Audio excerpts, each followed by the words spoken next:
Magandang araw po sa inyong lahat mga kababayan at welcome back dito po sa PNR. At eto nga mga kababayan, OMG, nahuli ang tunay na kalaban na Kong Marcoleta lang nakagawa nito. BP Sara nagulat.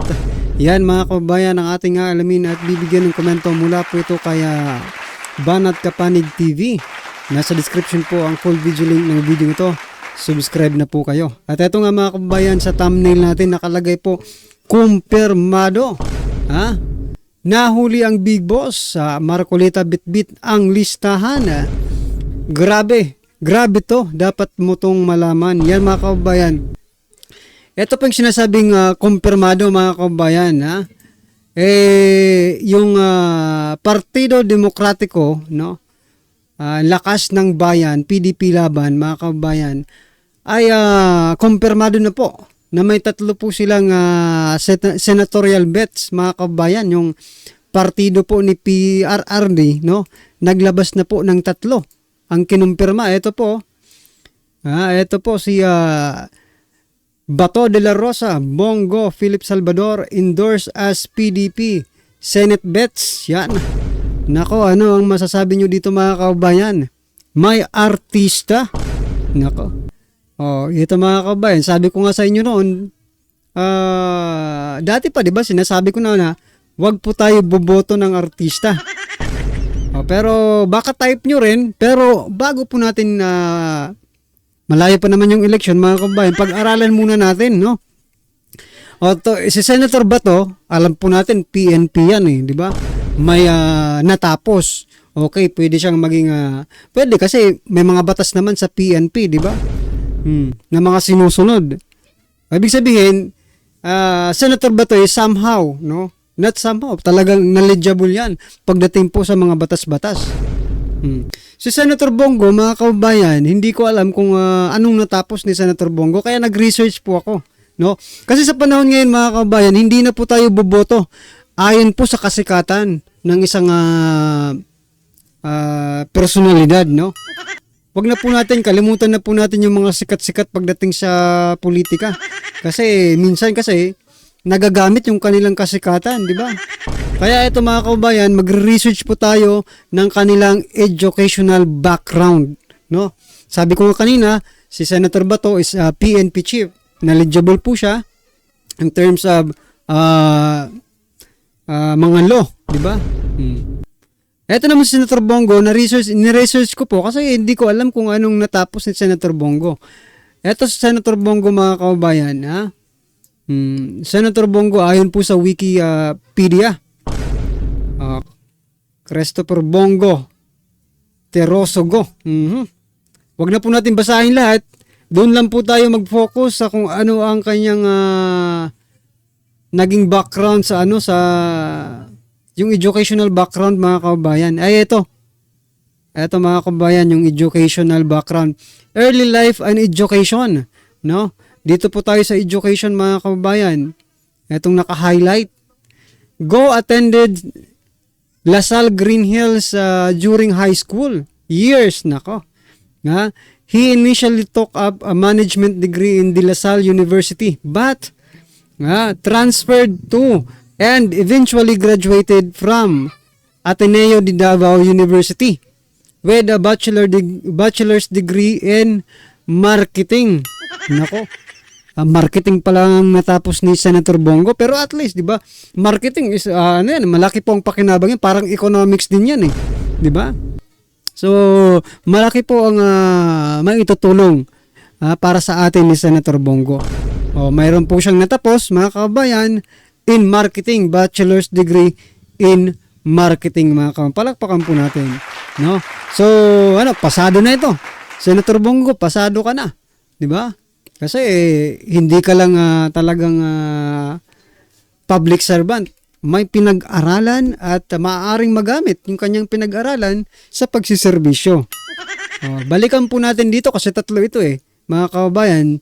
Si Philip Salvador, mga kababayan, ni-research ko po, no?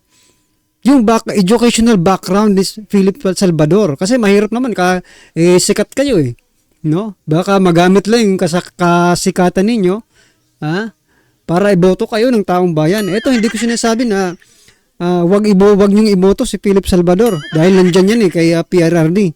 Pero mga kababayan, pag-aralan po natin, wag na po tayong buboto ng dahil lang sa popular at sikat po sila, famous sila. Ano naman ang magagawa ng magiging famous kung wala silang may ambag na batas or may tutulong sa taong bayan, di ba? Kung lang, parang kumbaga real talk lang ito, real talk. Ni-research din po natin mula sa Wikipedia mga kababayan. Eto, si Philip Salvador, mga karibin natin. Punta po agad tayo, wag na tayo sa acting career. Kasi alam naman po natin, maraming award yan maraming award. Papuntahan po natin, mga kababayan, yung political career. Salvador, ngayon pa lang, intends to run 2025 senatorial election. Punta po tayo sa personal life, mga kababayan, no? Tingnan natin kung may bababasa ba tayong educational attainment, no? Medyo wala po, mga kababayan, no? Wala pong nakalagay dito. Siguro dapat i-disclose ni Philip Salvador kung ano po yung natapos niya. Para mapabasihan po ng taong bayan kung ano yung kanyang educational attainment, no? Kasi importante yan Sa ngayon, dati, okay lang na ganyan kahit wala kang pinag-aralan. Sige, 'di ba? Para sa atin sa ating mga mamayan na hindi naman tumatakbo at bumoboto lang. Pero ngayon kailangan na po may educated na po Kailangan kasi baka pa ikutin lang ito ng mga ibang senador, no? Wala na tayong pag-asa. So dito, mga kabayan, wala akong nakikitang educational attainment or educational background sa personal life ni Philip Salvador. Pero kung kayo, mga kabayan, kung kilala nyo po si Philip Salvador at alam nyo po na mayroon po siyang natapos na or educational background, alam nyo po yung educational background ni Philip Salvador, paki-comment po, mga kabayan. Kung iyan po ay nasa website, paki-comment po ng link para ma-update po natin, no? Ang meron lang dito, mga kabayan, fraud conviction. Sa kanyang personal life, meron dito fraud conviction. Mga kababayan, convicted pala itong si Senator Ronoy. Ay, hindi pa pala si Philip Salvador convicted pala, mga kababayan. Ito, in 2006, Salvador was convicted by Las Piñas Trial Court for what? Estafa, mga kababayan. And sentenced to 20 years in prison. The case had been initiated by a businesswoman, Cristina Decena, with whom he had a relationship. Itong karelasyon niya, no? As of January 2009, the case is pending appeal with the Court of Appeals. Yan, mga kababayan. Instead po na magkaroon, wala akong nakitang educational background, ito po ang nakita natin, fraud conviction. Well, anyway, matagal na po ito, pero pwede rin natin pagbasihan ng ating pagboto, di ba? Kasi kailangan maging matalino po tayo ngayon sa pagboto natin. Hindi na puro puso, kailangan may utak yung ilalagay natin dyan Kasi kahit anong malasakit mo sa bayan, kung wala ka naman dito, mga karabyo natin, ibaliwala rin Paiikot-ikutin ka lang dyan at lalo na sa politika. Numbers game ang labanan. Diba? Hindi lang numbers game, kailangan mo makipagdebate talaga. Hindi mo kailangan dyan magpatulog-tulog. Swelduhan kayo ng taong bayan, tapos patulog-tulog lang kayo. Ano kayo? Komite de Silencio ni sino ito? Natatakbo ngayon? Under the bagoong Pilipinas slate? Si artista rin, mga kabayan, di ba? Komite de Silencio ang tawag ni Sir Badong Aratiles. Ay, nako, Lapid. Lapid, mga kabayan. Senator Lapid. Hindi na pwede ang ganyan. Ngayon, mga karabin natin, kailangan matalino na. Okay? Ayan, mga kabayan, yan po yung tatlong kumpirmado, no? Dito sa senatorial bets ng PDP. Senatorial candidates po ng PDP. Tatlo pa lang ang kumpirmado, mga kabayan. Okay? At ito na mga karibin natin, sama-sama at sabay-sabay po natin pakinggan. Panoorin at bigyan ng komento ang video ito. Ito na po. Ngayon, viral ngayon sa mundo ng social media.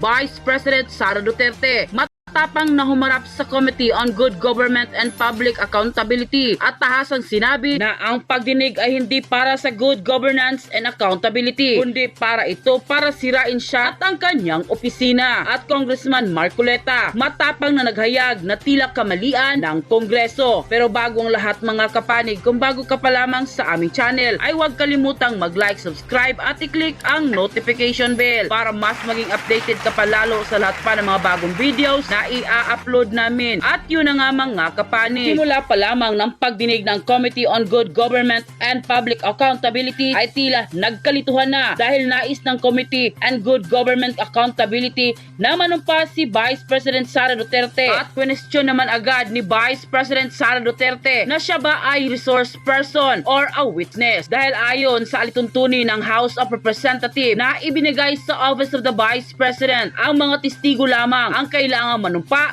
at hindi ang resource person. Na binigyan linaw din ni Pampanga Representative Gloria Macapagal Arroyo na magkaiba ang resource person at ang witness. Kaya mukhang nagkalituhan ang House of Representatives at sa simula pa lamang ay nagsuspend na ito. At sa patuloy na pagdinig at nabigyan naman ng kanyang privilege speech, Vice President Inday Sara Duterte, kung saan ay tila tahasang sinabi na ang pagdinig ay hindi para sa good governance and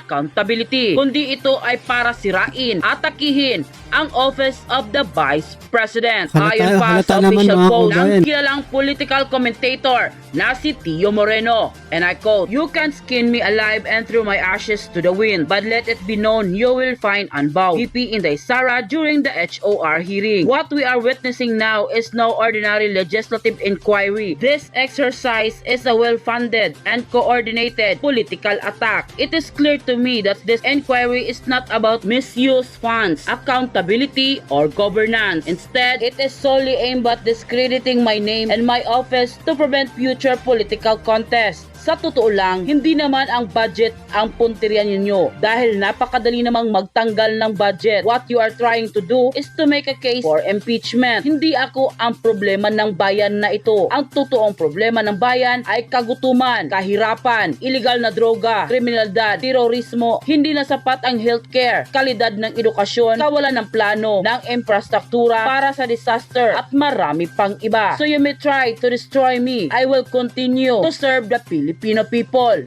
End quote. Tila isa di umano itong sampal sa harap ng Kongreso kung saan ay walang pagdadalawang isip at buong tapang na sinabi ni Vice President Sara ang lahat ng ito ay para sa pamumulitika lamang. At Congressman Rodante Marcoleta di napigilan ng sarili at nagbigay din ng kanyang pahayag sa tila pagkakamali ng Kongreso sa naging ruling nito. Matapos nga lumabas ang balitang ito ay umani agad ng samut-saring komento mula sa marami sa ating mga kababayan na kung saan ay marami nga sa kanila ngayon ang hindi napigilan ng kanilang sarili na maglabas ng kanilang hinaing at komento sa mundo ng social media. At ayon pa sa kanila, binoto namin yan si PBBM at Sara noong eleksyon. Kinampanya namin si PBBM at nanalo ate ko bilang barangay captain. Pero ngayon nagsisisi kaming pamilya ko kung bakit namin binoto si PBBM. Lahat ng pangako niya napako. Napansin ko ginigipit nila si VP Sara. We support VP Sara 100%. Salamat former President Gloria Macapagal Arroyo at naliwanagan silang lahat. Wow kami sa iyo Mr. Marcoleta, one of the best. We all need people like you. At sa iba pang matinong opisyal na totoong serbisyo sa tao at bayan para sa kabutihan ng bayan at sa lahat at hindi sa pansariling interes. Mabuhay kayo VP Sara, Congressman Marcoleta at former President Gloria Arroyo. Akala ng kangaroo court na yan ay plansyado na ang lahat. Ngunit sila pala ang nasunog ng plansya. Yan ang tamang leader. Wala mga kababayan, yung ano nila, yung stick to the plan. Naging iba yung plano. Ha? Akala siguro nila diretso lang ang daan ng kanilang plano. Pero hindi nila in-expect na ganito yung magiging reaksyon ng taong bayan at saka ni Vice President Sara Duterte, no? Sa kanilang stick to the plan. No? Ito, I think this investigation of Committee on Good Governance, mga kababayan, dito sa Office of the Vice President is still, no? Still, yung sinasabi nilang stick to the plan. Diba? Yan nga po mga karibin natin eh. Ako po talaga nagtataka mga kababayan kasi diba si Kimbo, singit natin si Kimbo Si Kimbo, naging Stella Kimbo mga kababayan. Naging ano po siya, naging chairman po siya doon sa budget deliberation ng budget ng Office of the Vice President, di ba? Ngayon, sponsor po siya ng isang department sa pagtatanggol, no? Yung kay Herrera, kay Congressman Herrera, Congresswoman Herrera, di ba? Kasi mga kababayan, sinasabi doon ni Kimbo na kasi tinanong-tanong na siya ni Herrera kung ano-anong tinatanong na. Sabi ni Kimbo, yung ano nila, yung basta Mr. Speaker, sabi, Mr. Speaker ay Madam Speaker. Yan. Sabi niya, Madam Speaker, kung kayo po ay may mga additional na tanong or bla bla bla, ay meron po tayong pwede daw ipasa na lang sa DOJ yata yun eh. Ibig sabihin, kasuhan kung meron kang mga suggestion, ilagay na lang doon sa DOJ. Hindi ba mga kababayan, ganyan rin ang ginawa ni BP Sara? Sabi ni BP Sara sa hearing ng Office of the Vice President sa budget, no? Kung kayo po ay diba, may part na sinabi na ganito na lang po. Kasi hindi ko talaga maano yung exact word. Yung gusto niyo iparating is meron po tayong tamang venue where you can kasuhan niyo ako, di ba? Kasuhan niyo yung Office of the Vice President, lalo na ako. Doon niyo na ikaso. Pero ayaw pa rin na tumigil diyan sa confidential fund. Patuloy pa rin yung kanilang pagtatanong. What I'm trying to point out mga kababayan is yung nangyayari kay Kimbo diyan sa tatanong ni Congresswoman Herrera. Yun sana ang pinakinggan ni Kimbo nung budget deliberation ni BP Sara, 'di ba? Pero ngayon i-insist nila na wag mo na akong tanungin. Ipasa mo na lang sa DOJ kung meron ka mang suggestion para maging batas. Nako talaga. Yung budget deliberation ni BP Sara? Hindi naman yun investigation. Yun yung proposal yun ng budget, 'di ba? Dapat kung magtatanong kayo, doon lang. 'Di ba? Pero confidential fund, lahat. Kung nanood po kayo ng budget deliberation ni BP Sara, ng budget ng Office of the Vice President, puro lahat confidential fund. At isinisingit pa, mga kababayan, ang Department of Education. Grabe talaga itong mga ito. Pero kita nyo, nung sila na po ang ginisa, anong sinasabi nila? No? Yung sinasabi ni Vice President Sara Duterte na mayroon pong tamang venue sa mga katunungang iyan, di ba? At sila ang dapat na di ba? Like for example, COA. Sila ang dapat sumagot. Kasi wala pa namang report. Grabe talaga itong si Kimbo mga kababayan eh. Kaya ngayon, alam na po natin na nung nangyari doon sa budget deliberation ay pinulitika talaga. Hindi po yun ang normal na budget deliberation. May halo pong pamumulitika. Well, anyway mga kababayan, ano po ang inyong opinion, reaction, or kritisismo sa video ito? Comment lang po sa baba para at least alam po natin mga kababayan ang inyong pong opinion patungkol dito. Right? Maraming salamat po.